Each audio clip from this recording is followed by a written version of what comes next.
Olá, pessoal da enfermagem. A gente vai estudar hoje aula de hemoglobina e mioglobina.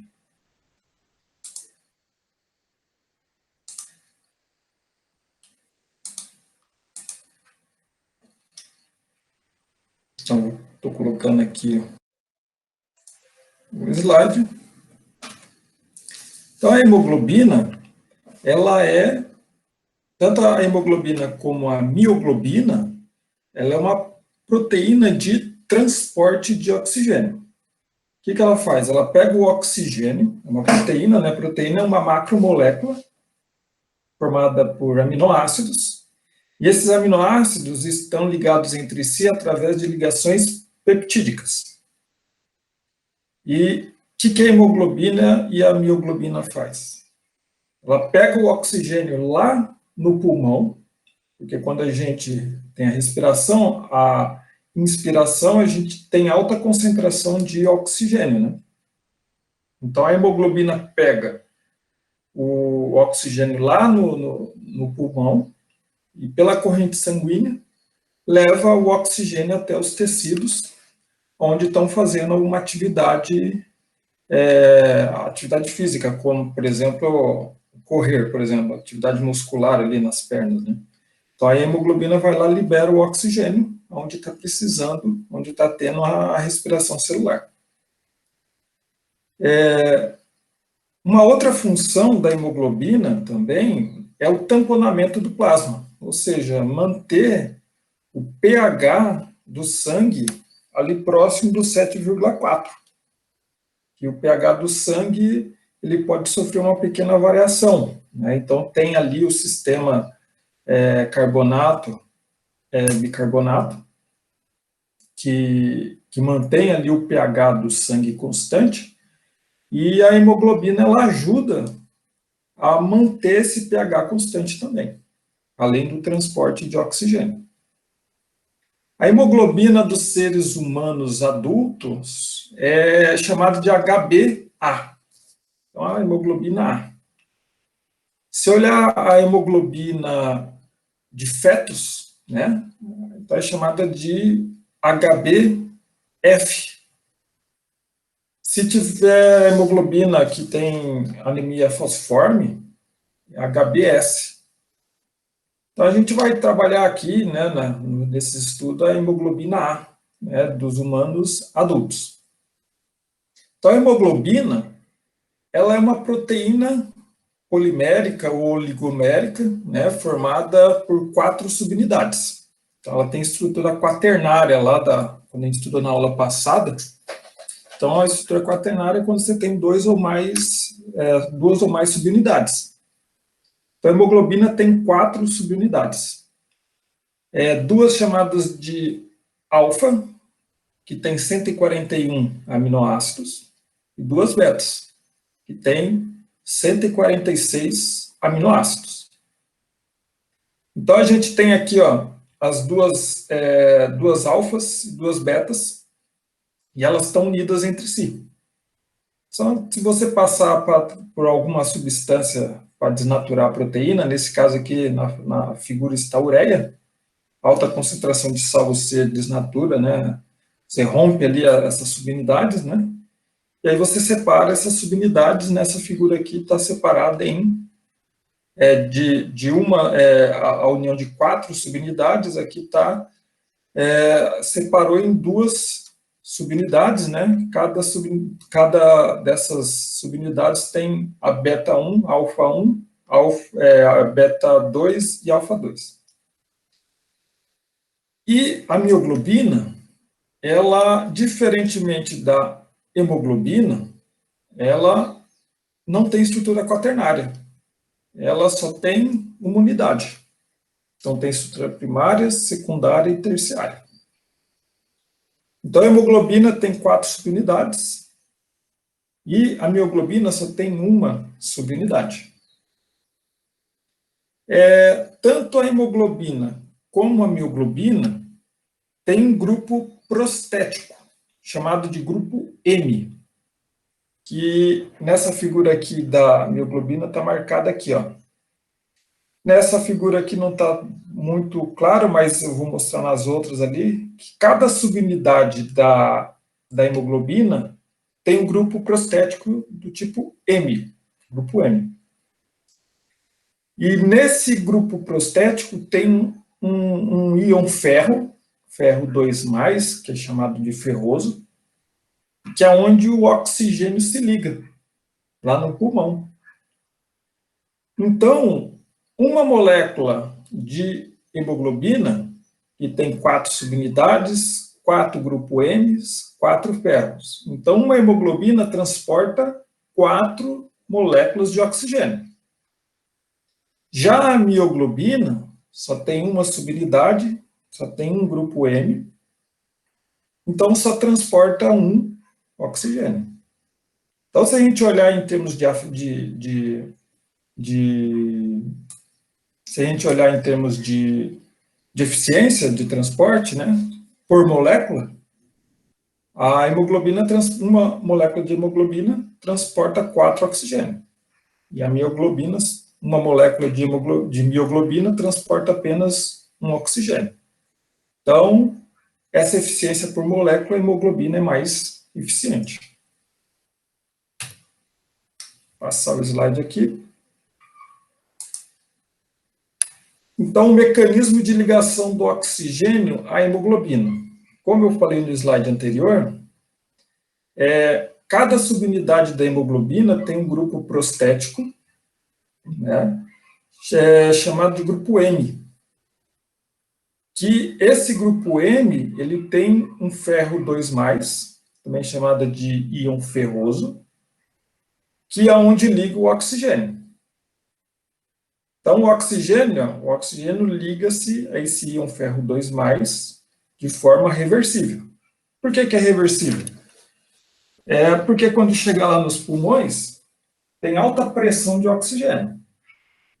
Então, o oxigênio vai se ligar na hemoglobina, né, no íon ferro 2+, e quando chegar lá nos tecidos, que tem baixa pressão de oxigênio, ou seja, baixa quantidade de oxigênio, aí a hemoglobina libera o oxigênio para ter respiração celular. Então, por isso que tem que ser reversível, né, esse processo. O grupo M encontra-se numa região hidrofóbica. O que seria uma região hidrofóbica? Uma região que não interage com a água. Então, a proteína ali tem um dobramento, de tal com resíduos de aminoácidos ali apolares, que gera essa região hidrofóbica, ou seja, que não interage muito com a água. Fazendo com que esse íon ferro 2+, não seja oxidado, né, a ferro 3+, durante a ligação do oxigênio. Então, é nessa região hidrofóbica que interage ali, que não interage muito com a água, que o oxigênio vai ligar desse ferro 2+, e essa região hidrofóbica vai impedir que esse ferro 2+, seja oxidado a ferro 3+. Então, como eu disse anteriormente, a hemoglobina pode transportar até 4 moléculas de oxigênio. Então, quando a gente diz que a hemoglobina está ligada com os 4 oxigênios, a gente pode chamar ela de oxihemoglobina, ou oxi-HB, ou HbO2.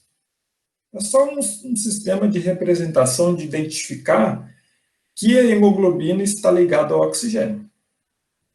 Então, quando ela está ligada ao oxigênio, tem a coloração vermelha, o sangue tem a coloração vermelha, que é chamado do sangue arterial, ou seja, o sangue rico em oxigênio, né?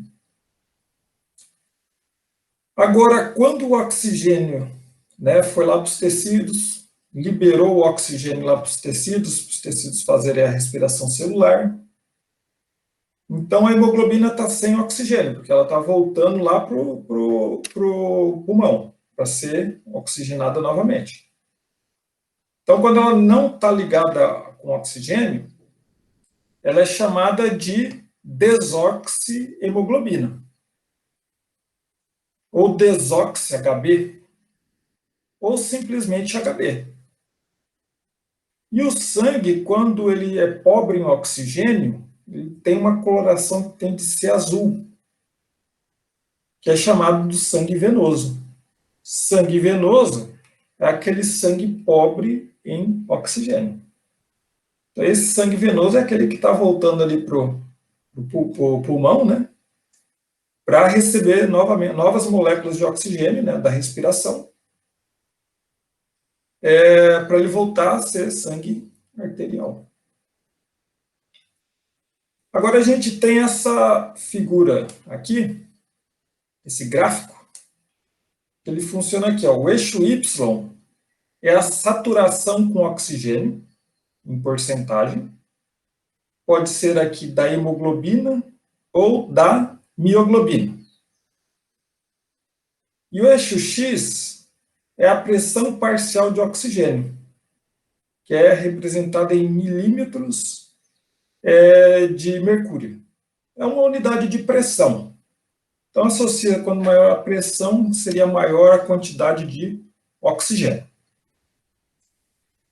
Se a gente olhar o formato aqui, ó, da mioglobina, o comportamento gráfico da mioglobina, é uma hipérbole. E da hemoglobina é sigmoidal. Então, eles têm um comportamento diferente. Então, quando a hemoglobina, o sangue com a hemoglobina está passando lá pelo pulmão, então tem alta pressão de oxigênio, ou seja, alta concentração de oxigênio. Então, ele é próximo ali de 100 milímetros de mercúrio. É a nossa respiração média ali, né? Então, as moléculas de hemoglobina ou bioglobina estão praticamente 100% oxigenadas. Então, praticamente muito próximo de 100% delas estão ligadas ao oxigênio. Aí, à medida que o sangue passa pelo pulmão, ele é oxigenado, a hemoglobina e a mioglobina é oxigenada, e ela vai descendo lá para os tecidos. Põe lá o tecido muscular, por exemplo, está fazendo uma corrida, por exemplo. Então, a pressão do oxigênio ela cai. Vamos imaginar ali, ó, 30 milímetros de mercúrio, que seria a pressão venosa. Então, se a gente olhar a hemoglobina, ó, nesse ponto aqui, 60% da hemoglobina está saturada. Ou seja, nesse ponto, se ela está 60% saturada, significa que 40% da hemoglobina liberou o oxigênio. Nesse ponto aqui, ó, que é 30 milímetros de mercúrio, que já é considerada a pressão venosa. Então, 60% dela está ligada ainda ao oxigênio, e 40% dela já liberou o oxigênio para os tecidos. Agora, olha aqui, ó, a mioglobina. Nesse ponto aqui, ó, de 30 milímetros de mercúrio. Próximo de 90, talvez até acima de 90% da mioglobina ainda está oxigenada. A mioglobina ainda não liberou o oxigênio nos tecidos. Nesse ponto aqui, ó, 30 milímetros de mercúrio. Então, a maior parte da mioglobina ainda está com oxigênio. Não liberou o oxigênio nos tecidos. Agora vamos imaginar aqui, ó, que nos tecidos vai cair ainda mais a pressão do oxigênio. Vamos colocar aqui 20 milímetros de mercúrio. Então, subindo aqui, ó, o eixo Y vai estar mais ou menos aqui, ó, no 40%, ó, aproximadamente, né, arredondando aqui, né? Então, a pressão no eixo X aqui, em 20 milímetros de mercúrio, significa que 40% da hemoglobina, 40% da hemoglobina ainda está saturada de oxigênio, ainda tem oxigênio. Ou seja, 60% da hemoglobina já liberou oxigênio para os tecidos. E assim vai. Né? Se abaixar ainda mais aqui, ó, 10 milímetros de mercúrio, então aproximadamente 10% da hemoglobina, 10% da hemoglobina está saturada de oxigênio, e ela liberou 90% de oxigênio dos tecidos.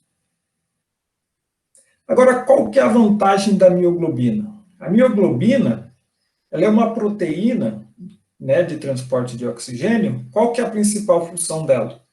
Quando a gente está em exaustão da oxidação, da respiração. Quando a gente está naquela atividade física extrema, aí sim entra em ação a mioglobina. Quando a concentração do oxigênio está muito baixa, que a gente está fazendo uma atividade física muito intensa por um longo período, está muito cansado, então aí entra em ação a mioglobina. Porque se você olhar aqui, ó, olha mais ou menos nesse ponto aqui, ó, pressões muito baixas de oxigênio, nessa curva da mioglobina.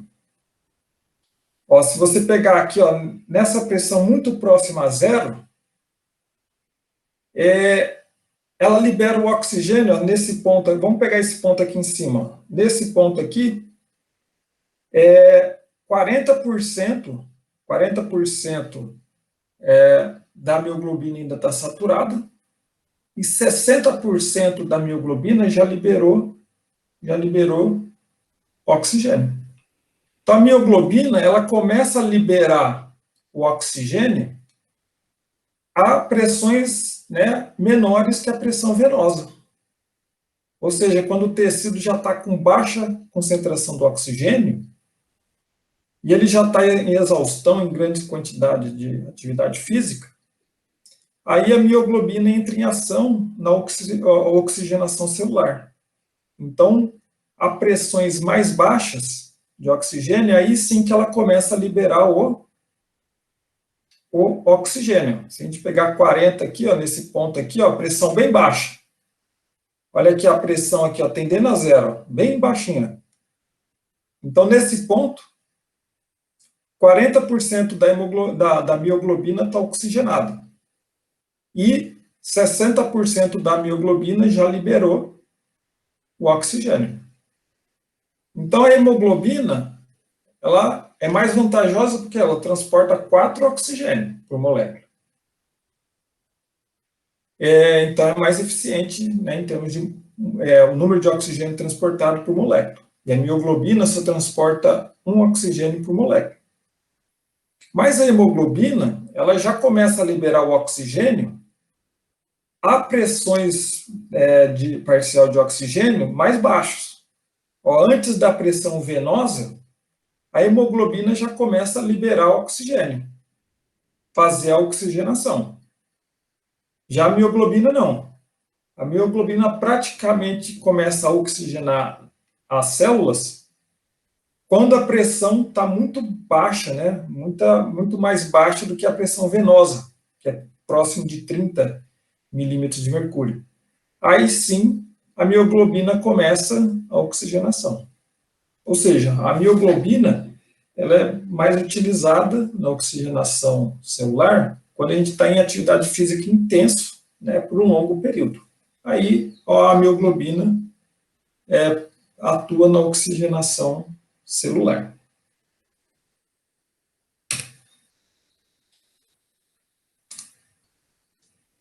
Agora, os fatores que interferem a ligação do oxigênio na hemoglobina.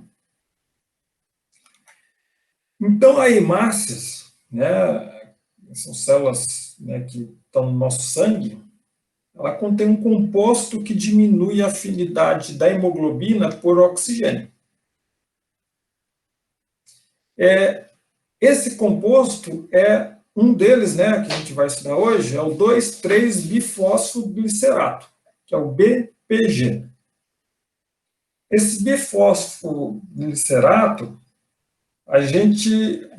ele é sintetizado a partir do 1,3-bifosfoglicerato, que a gente vai estudar daqui a algumas aulas lá na glicólise, no metabolismo.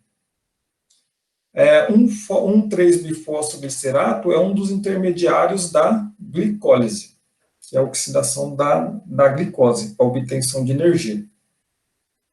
Então, se a gente tem 1,3-bifosfoglicerato no nosso metabolismo, aí existe uma enzima que transforma 1,3-bifosfoglicerato nessa daqui, ó, 2,3-bifosfoglicerato, que é o BPG. Então, a estrutura química dele está aqui, ó, nessa figura, estrutura 2,3-bifosfoglicerato, né, BPG. É claro que a gente não precisa decorar a estrutura, né, dessas moléculas. Né? Aqui eu coloquei apenas para ilustrar a fórmula do BPG. Agora, o que acontece? O que esse 2,3-bifosfoglicerato faz? Ou seja, o que o BPG faz? Quando a hemoglobina oxigenada saiu lá do pulmão e levou, né, está sendo transportada ali pelo sangue até os tecidos. Lá nos tecidos, nas hemácias, tem esse BPG. Esse BPG, ele faz com que a hemoglobina diminua sua afinidade por oxigênio. Ou seja, o BPG se liga na hemoglobina e o oxigênio é liberado para as células do tecido, para ocorrer a respiração celular. Então, a função do BPG, olhando aqui embaixo, é aumentar substancialmente a liberação de oxigênio em tecidos onde a pressão do oxigênio é baixa. Então, lá nos tecidos onde a pressão do oxigênio é baixa, esse BPG ele auxilia na oxigenação da célula. Em altas pressões parciais de oxigênio, ou seja, quando está lá no nosso pulmão, a presença de BPG não interfere na formação da HbO2, ou seja, da hemoglobina oxigenada. Essas reações aqui a gente não precisa decorar, é só para a gente ilustrar aqui. Então, o oxigênio mais hemoglobina, isso quando está lá no pulmão, né, formando a hemoglobina oxigenada. Agora, quando chega lá no pulmão a hemoglobina com BPG, porque o BPG se ligou na hemoglobina e liberou o oxigênio. Quando chega lá no pulmão, ela se dissocia, formando hemoglobina mais BPG. Somando essas duas reações aqui, a gente corta a hemoglobina aqui, põe a hemoglobina aqui, a hemoglobina da esquerda, com a hemoglobina na direita. Aí sobra essa reação aqui, ó. Oxigênio mais Hb, hemoglobina com BPG, forma BPG dissociado, mais a hemoglobina oxigenada. É claro que não precisa decorar essas reações, mas o que essa reação quer dizer aqui para a gente? É só para ilustrar, né? Mas o que ela quer dizer? Que o BPG, quando chega lá no pulmão, e está em alta concentração de oxigênio. Aí o BPG sai da hemoglobina, aí a hemoglobina é oxigenada novamente, e o BPG volta lá para a célula pela corrente sanguínea. E o bifosfoglicerato, 1,3-bifosfoglicerato, ele aumenta as condições de hipóxia tissular, que é a oxigenação insuficiente nos tecidos. Então tem que tomar cuidado, né? Em altas concentrações desse BPG, pode dar essa hipóxia tissular. O que isso implica? Pode dar anemia, que não está tendo uma oxigenação celular apropriada, insuficiência respiratória, em condições de altas altitudes. Tem maratonistas profissionais que eles vão treinar em regiões de alta altitude. Eles vão lá para aquelas cidades lá que estão, sei lá, 2.000 metros de altitude, sei lá. Que lá a concentração do oxigênio é mais baixa. do ar, a concentração do oxigênio do ar. Então, é observado que esses atletas, passando um período ali para treinar, eles possuem maior concentração de BPG. Por quê? Porque o BPG facilita a oxigenação celular em baixas pressões de oxigênio. Então, eles vão lá para regiões, nessas cidades mais altas, 1.000, 1.500, 2.000 metros de altitude, o oxigênio é mais rarefeito, e aí o organismo produz mais BPG. Né? Mas isso é claro, né? São atletas profissionais e atletas de alto rendimento.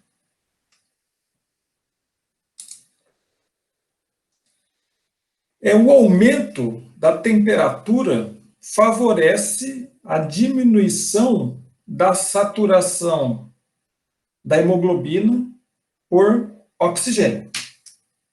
Em outras palavras, se aumentar a temperatura, a hemoglobina libera o oxigênio de forma mais fácil. Então, o exemplo é a febre, quando a gente está com febre. O aumento, quando a gente está com febre, tem processos inflamatórios no nosso organismo, né? Então, se tem um processo inflamatório, tem um aumento do metabolismo.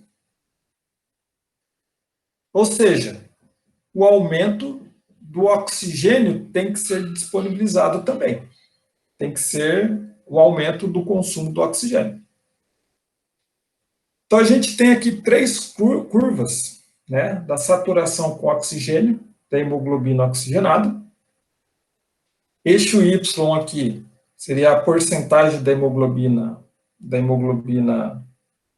oxigenada, né, HbO2, versus o eixo X, que é a pressão parcial do oxigênio, em milímetros de mercúrio. Essa curva do meio, aqui em vermelho, seria a temperatura próxima a 38 graus Celsius. Agora, se o corpo for resfriado, seria 30 graus Celsius, essa outra curva aqui. E em condições de febre alta, 43 graus Celsius, seria essa outra curva aqui. Ó.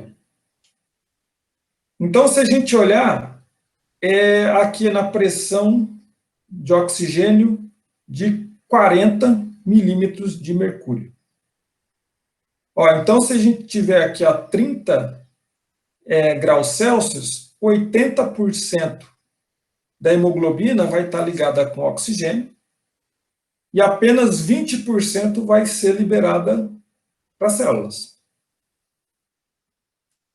Agora, se a gente tiver aqui a 30 milímetros de mercúrio, a 38 graus Celsius, próximo ali 37, 36, que é o nosso corpo, né?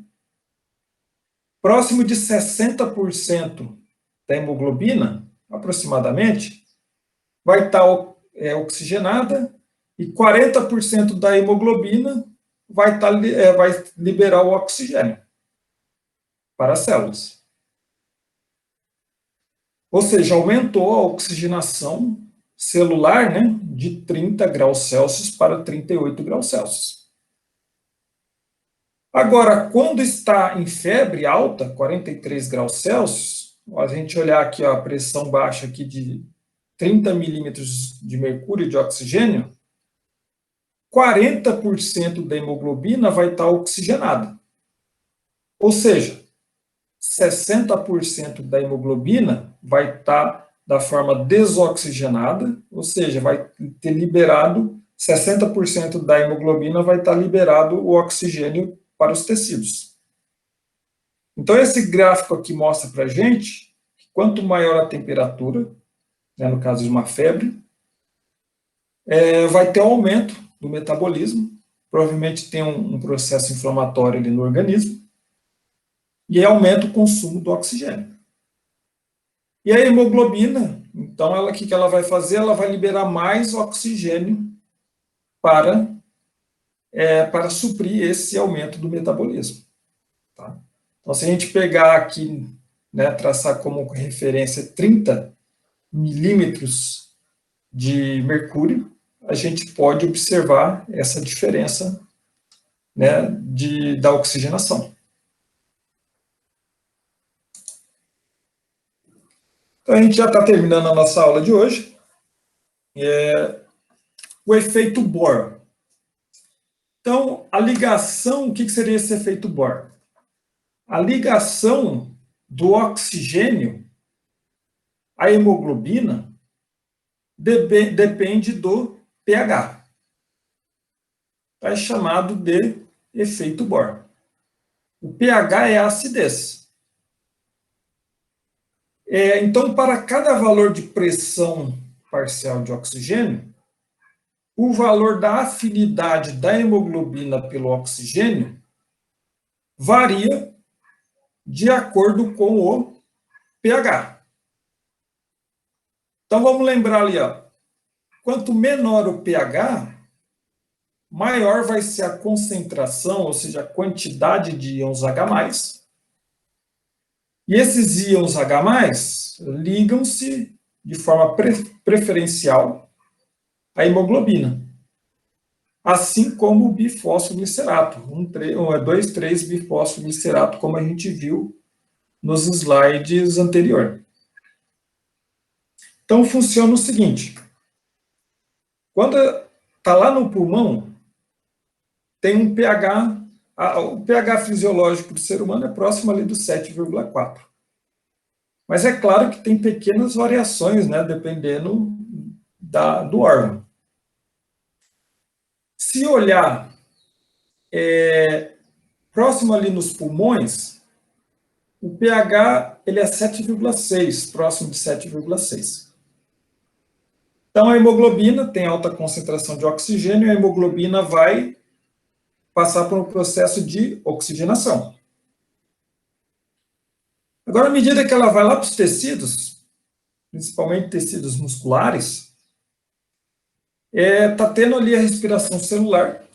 A gente vai ver na cadeia de transporte de elétrons, né, que o transporte de elétrons ali na mitocôndria gera um gradiente de prótons, e esses prótons aí vai reagir com oxigênio na respiração, então vai ter um gradiente de prótons ali, então vai ter íons H+. Então, nos tecidos onde está ocorrendo a respiração celular, ele é levemente mais ácido. Então, o pH deles vai ser próximo de 7,2.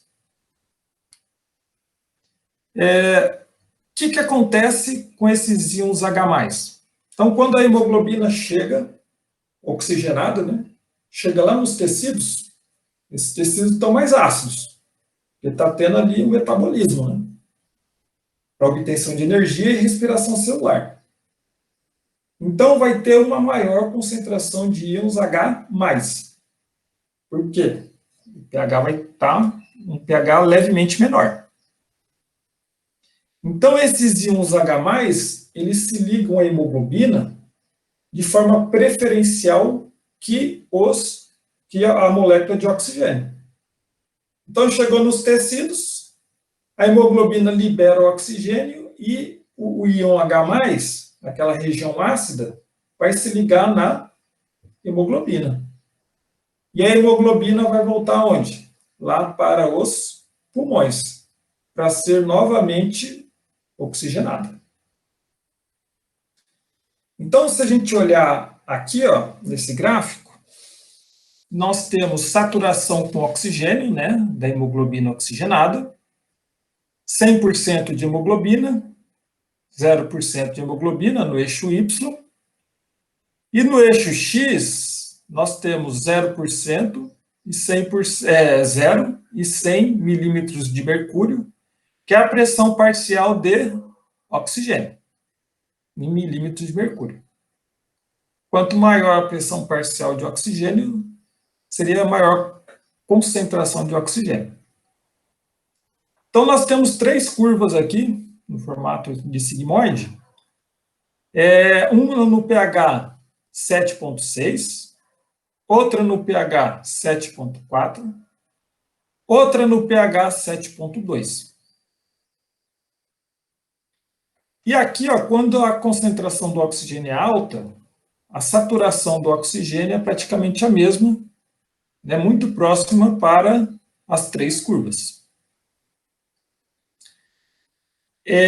Aí tem o comportamento diferente, essas três curvas, em função da acidez, né, da sua região. Agora, se a gente olhar aqui onde tem essa seta para baixo tracejada, aqui na pressão parcial de 20 milímetros de mercúrio. Ó, no pH 7,6, 50% da hemoglobina ela está saturada. Os outros 50% da hemoglobina ela liberou o oxigênio. Em pH mais altos, né? Lá, o pH lá próximo ali do pulmão. Aí, quando a gente chega no pH fisiológico, ali no sangue, que é 7,4, a gente olha aqui, ocorreu uma diminuição da saturação da hemoglobina por oxigênio.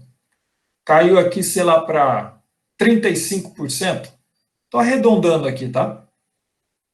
35% quando o pH vai para 7,4. Ou seja, o pH está mais ácido. Ou seja, se é 35%, 35% quer dizer o quê? Que 65% da hemoglobina liberou o oxigênio. E 35% dela ainda está com oxigênio. Agora, quando chega lá nos tecidos, onde está tendo todo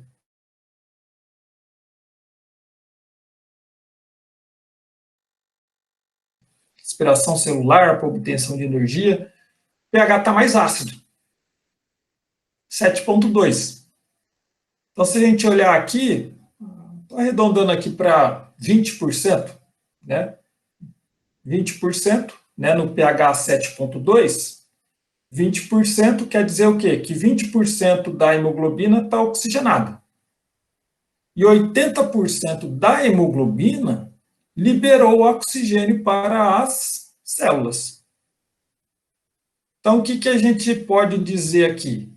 Que ambientes mais ácidos, que ele tem maior concentração de íons H+,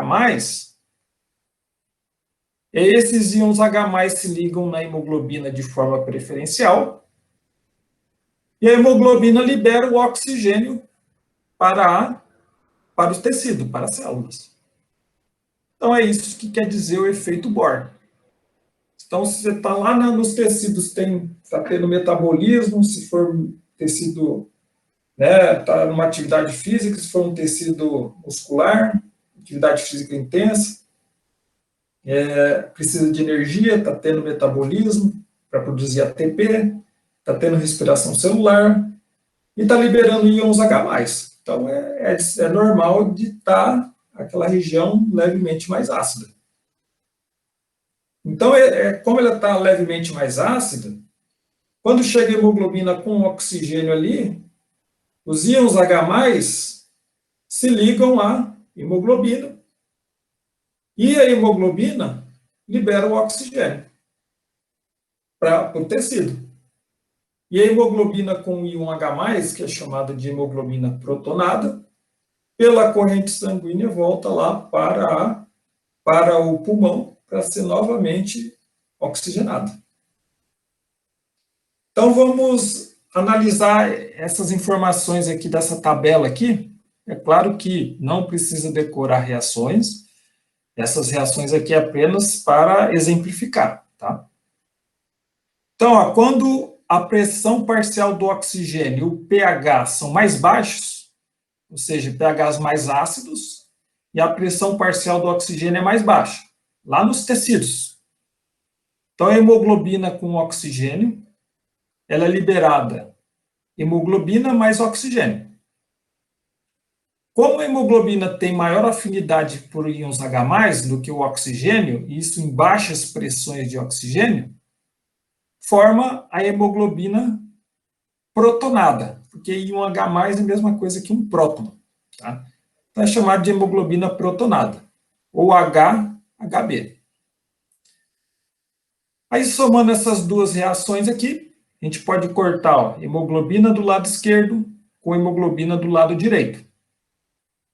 Aí vai formar hemoglobina oxigenada mais H+, ou seja, a hemoglobina oxigenada, quando está na presença de alta concentração de H+, do próton, vai formar HB, hemoglobina protonada, mais oxigênio que vai ser liberado lá para os tecidos.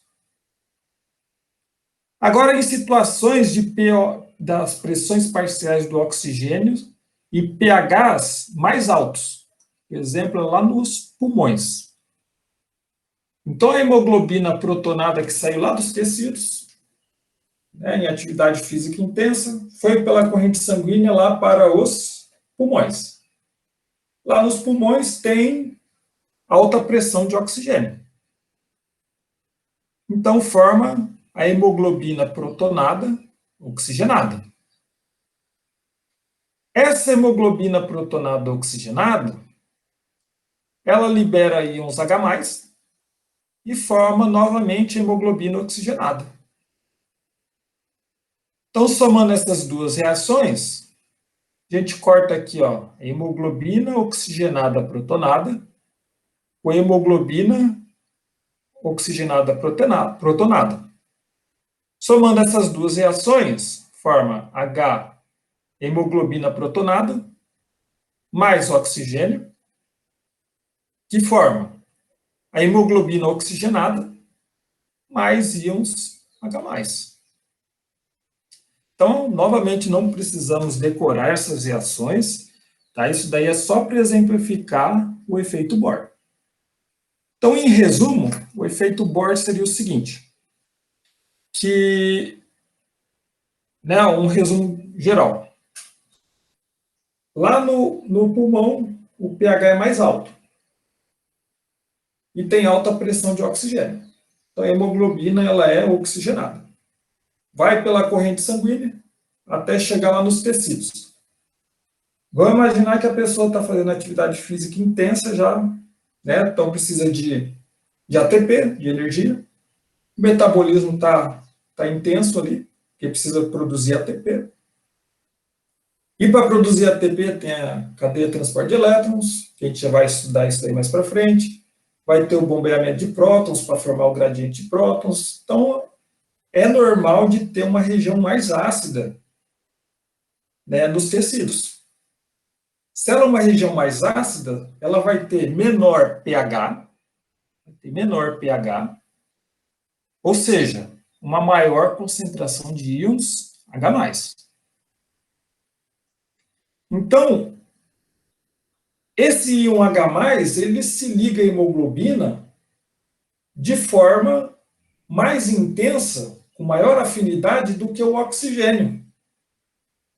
Mas isso em baixas pressões de oxigênio, né? Lá nos tecidos, chega no tecido, o H+ se liga à hemoglobina e aí libera oxigênio para os tecidos, fazer respiração celular. E a hemoglobina protonada, ou seja, a hemoglobina ligada com o íon H+, pela corrente sanguínea, ela volta lá para os pulmões, para ser novamente oxigenada. Então, isso daí é chamado de efeito Bohr, que a afinidade da hemoglobina com oxigênio depende da acidez do meio. É um efeito bem parecido com um 3-bifosfoglicerato. Então, essa daqui é uma representação, a gente não precisa decorar esse esquema, essas reações, é só para a gente exemplificar, tá? Processos que ocorrem nos tecidos e pulmões e que possibilitam a manutenção do pH plasmático. Então, é uma reação em setas. Então, começando aqui, ó, o CO2 produzido na respiração celular, lá nos tecidos, vai para o plasma, e lá na hemácia tem água. Então, ele vai reagir com a água pela ação de uma enzima chamada anidrase carbônica, e vai produzir ácido carbônico. Isso daqui está envolvido no tamponamento do sangue, né? Para manter o pH próximo de 7,4. O ácido carbônico ele é instável. Aí ele se dissocia formando o bicarbonato, que é o HCO3-. Aí ele vai para o plasma. E libera íons H+. A hemoglobina oxigenada, ela vai chegar aqui pelas hemácias, ela vai liberar o oxigênio e vai liberar hemoglobina, sem oxigênio. A hemoglobina sem oxigênio vai reagir com o íon H+, do ácido carbônico, formando hemoglobina protonada. Então, o oxigênio das hemácias vai ser liberado, vai passar pelo plasma e vai ser liberado lá para os tecidos para fazer o quê? A respiração celular. Lá na mitocôndria. Aí a gente vai ver isso daí lá na cadeia de transporte de elétrons. Nas nossas próximas aulas. Então, isso daqui ocorre onde? Nos tecidos. Agora vamos ver lá no pulmão. O esquema que ocorre lá no pulmão. Então, a gente tem as hemácias, o plasma e os alvéolos do pulmão. Então, o oxigênio que a gente inspira passa pelo plasma e vai para as hemácias. A hemoglobina protonada, que veio lá dos tecidos, que liberou o oxigênio, pegou íons H+, é chamada de hemoglobina protonada ou HB. Vai reagir com o oxigênio que ele está em alta pressão, porque ele veio lá do pulmão. E formou a hemoglobina protonada com o oxigênio.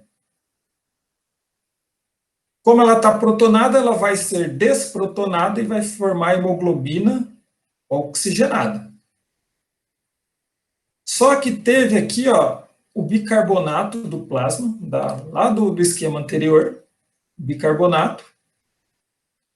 Ele vai reagir com esse próton, esse íon H+, e vai formar ácido carbônico. Pela ação da enzima anidrase carbônica, ele vai formar água e CO2. E aí, água, CO2, vai formar CO2, vai para o plasma, e depois vai para o alvéolo. Então, esse CO2 aqui, CO2 formado, né, pela decomposição do ácido carbônico, CO2 é liberado na expiração. Então, o CO2 que é produzido lá na célula, né, ele, por esse mecanismo, né, ele vai ser liberado lá pela nossa expiração, durante o processo de respiração, né? Então, a gente inspira oxigênio e expira CO2. É claro que esse esquema não precisamos decorar, né? Esse esquema a gente só mostra para mostrar como é que funciona, né, o processo, né, de transporte de oxigênio, da onde o oxigênio da inspiração entra, aonde que o CO2 da expiração sai. Tá? É claro que não precisa decorar esse esquema. Para terminar a aula de hoje, existe a hemoglobina S, que são para pessoas que têm anemia falciforme. O que seria essa anemia falciforme? É uma doença que é originada de um problema genético, de uma mutação no DNA. Então, se olhar no cromossomo 11 de uma pessoa normal, né? Pessoa normal sem a doença, no sexto códon é assim, tem a trinca do nucleotídeo, então ele sendo traduzido, né, do DNA, ele forma o RNA mensageiro, e 3 nucleotídeos do RNA mensageiro, ele forma um códon, que esse códon corresponde a um aminoácido. Então, esse sexto códon da cadeia beta, né, do cromossomo 11, das pessoas normais são GAG, que olhando na tabela, existe uma tabela, né, na biologia molecular, celular, se olhar lá, dá o ácido glutâmico. Agora, as pessoas que têm a anemia falciforme, ele tem uma mutação nesse cromossomo 11, é chamado de cromossomo 11 mutante, que esse sexto códon da cadeia beta, que é chamado beta-S, né, no lugar da adenina tem uma timina. Então é mantido aqui, ó, guanina, adenosina e guanina. Aí lá no mutante a guanina, timina e guanosina. Guanina, né? Guanina, timina e guanina. Então tem uma timina no lugar de uma adenosina. Só que esse códon aqui, se olhando na tabela, ele produz uma valina. Então, no lugar de um ácido glutâmico, tem uma valina nas pessoas que têm anemia falciforme. A anemia falciforme, o formato das hemácias da pessoa normal é esférica, né, arredondada, né, conforme aqui nessa figura na esquerda. Já nas pessoas que têm anemia falciforme, ela tem um formato de foice.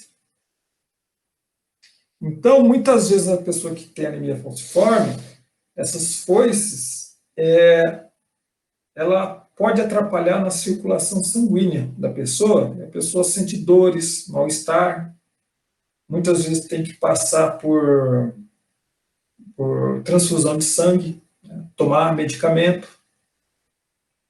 E um pouco dessa história da hemoglobina falciforme, tem o Linus Pauling, né, que é um químico americano, e todo mundo lembra dele quando fala da distribuição eletrônica de Linus Pauling, né? 1s2, 2s2, 2p6 e assim por diante.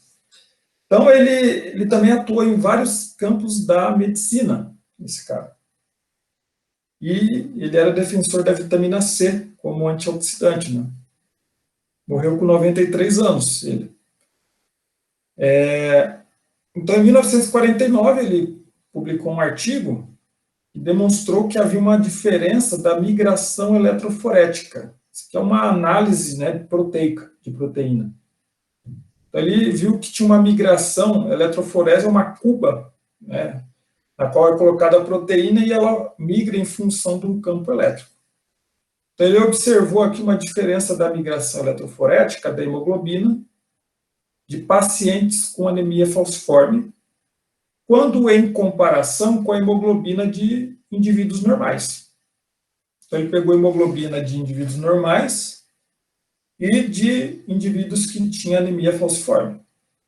Colocou numa cuba de eletroforese, a proteína, colocou um campo elétrico e as proteínas migram, né, nesse campo magnético, nesse campo elétrico. E ele observou o quê? Que a hemoglobina dos pacientes que têm anemia falciforme, ela tinha um padrão de migração diferente.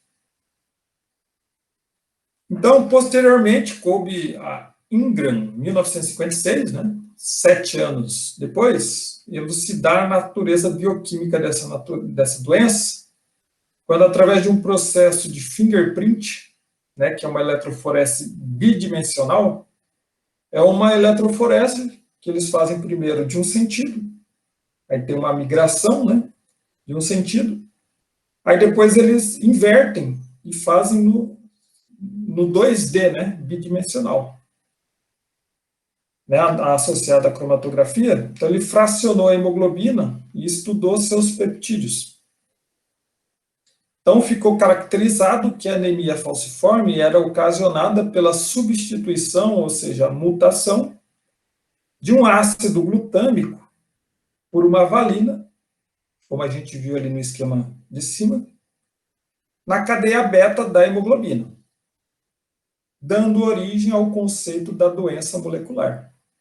Então, daí que ele viu que era através de uma mutação, né, a proteína da hemoglobina dos pacientes que tinham anemia falciforme tinha essa mutação de uma glutamina, tinha uma valina.